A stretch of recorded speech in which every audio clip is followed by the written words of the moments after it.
আমির হোসেন আমু আওয়ামী লীগের একজন সিনিয়র নেতা, নটোরিয়াস লিডার বলা যায়। তার আসলে ক্যারিয়ারটা একেবারেই কলঙ্কে ভরা। তেমন কোনো বিশেষত্ব নেই, তেমন কোনো রাজনৈতিক যে বুদ্ধিমত্তা সেটা দেখা যায়নি। কূটকৌশলে পাকা, মানে ষড়যন্ত্র, নিজের স্বার্থ সিদ্ধি করা, বিভিন্ন জনের মধ্যে ভাঙন ধরানো, অর্থাৎ ওই যে গ্রাম্য যে মোড়লরা যে কাজগুলো করে সেই কাজে খুবই পারদর্শী।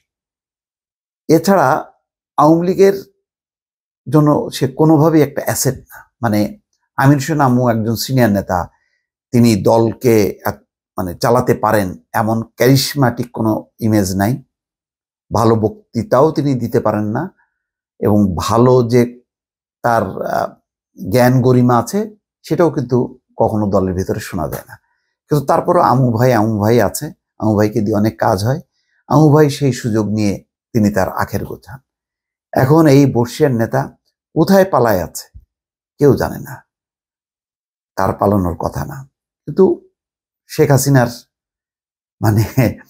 কল্যাণে এখন শুধু আমির হোসেন আমু কেন, বৃদ্ধ থেকে যুবক তরুণ সবাই এখন দৌড়াচ্ছে ফেরারি আসামির মতন এক প্রান্ত থেকে আর এক প্রান্ত। আমির হোসেন আমুর ঠিক এই মুহূর্তে ঠাঁই কোথায় হয়েছে দর্শক কেউ বলতে পারে না, কেননা রাজনীতির আলোচনাই নেই। আমির হোসেন আমু, তোফায়েল আহমেদ এই ক্যাটাগরি যারা নেতা, তারা অনেকদিন আগেই আসলে দলে অপাংক্তেয় হয়ে গেছে। ফলে তাদেরকে নিয়ে খুব একটা খোঁজ খবর দলও করে না, মানুষেরও তেমন আগ্রহ নেই।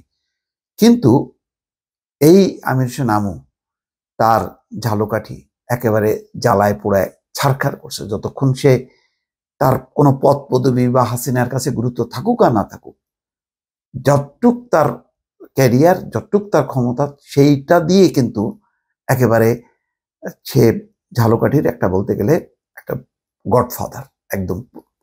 কিভাবে জমি দখল করতেন, কিভাবে নিয়োগ বাণিজ্য করতেন, তারপরে দলের যে নমিনেশন বাণিজ্য সবগুলো তিনি করেছেন, করে টাকার পাহাড় বেরিয়েছেন। এই যে একটা রিপোর্ট বেরিয়েছে না, যে তিনি ঘুমাতেন হচ্ছে টাকার বিছানায়, এই হচ্ছে সেই আমির হোসেন আমু। ৭৩ সালে প্রথম জাতীয় সংসদ নির্বাচনে তিনি আওয়ামী লীগের প্রার্থী বাকেরগঞ্জ আসন থেকে এমপি নির্বাচিত হন। ১৯৭৯ সালে ৮ই ফেব্রুয়ারি নির্বাচনে তিনি প্রার্থী হয়েছিলেন আওয়ামী লীগ থেকে, মালেক অংশ থেকে। এরপর যত নির্বাচনে আওয়ামী লীগ অংশ নিয়েছিল তার সবকটিতেই দলের প্রার্থী ছিলেন। ২০০০ সালে উপনির্বাচনে ঝালকাঠি ২ আসন থেকে নির্বাচিত হন। আবার অনেকগুলো নির্বাচনে তিনি, এত বড় নেতা কিন্তু হেরেছেন। এরপর ২০০৮, ১৪, ১৮ সালেও নির্বাচিত হন, ওই তথাকথিত নির্বাচন ৮ বাদ দিয়ে। তিনি ১৯৯৬ সালে আওয়ামী লীগ সরকারের খাদ্যমন্ত্রীর দায়িত্ব পান, ১৪ সালে দায়িত্ব পান শিল্পমন্ত্রী। সর্বশেষ দ্বাদশ সংসদ নির্বাচনে ঝালকাঠি ২ আসন থেকে আওয়ামী লীগের মনোনয়নে এমপি হন আমু।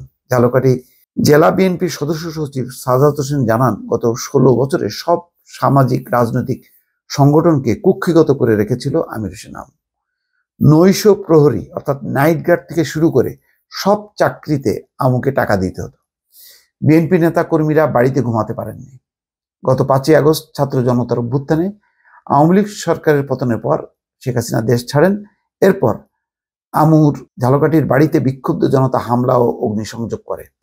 পরে ওই বাড়ি থেকে পোড়া এবং অক্ষত মিলিয়ে প্রায় ৪ কোটি টাকা ও বিদেশি মুদ্রা উদ্ধার করে সেনাবাহিনী ও পুলিশ। দেখেন, বাড়িতে এদের কোটি কোটি টাকা, মানে এক একটা নেতার বাড়ি, যে দেখলেন না উপাধ্যক্ষ আব্দুল শহীদ, তার বাড়ি ৩ কোটি টাকা নগদ, সোনার বার পর্যন্ত আছে। সব টাকা সোনা দানার হচ্ছে একটা খনি। আওয়ামী লীগের এক একজন নেতা হচ্ছে এক একটা খনির মালিক, টাকা পয়সার মালিক। তো তার নামে একাধিক মামলা হয়েছে।